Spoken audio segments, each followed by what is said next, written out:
Friends, today we'll talk about how to fix or how to solve the problem of permissions on the application of Nedbank Money app. You will click on settings.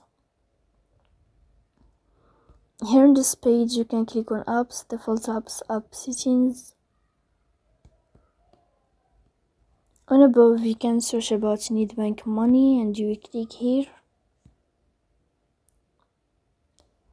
Then you can click on first stop and you can click OK.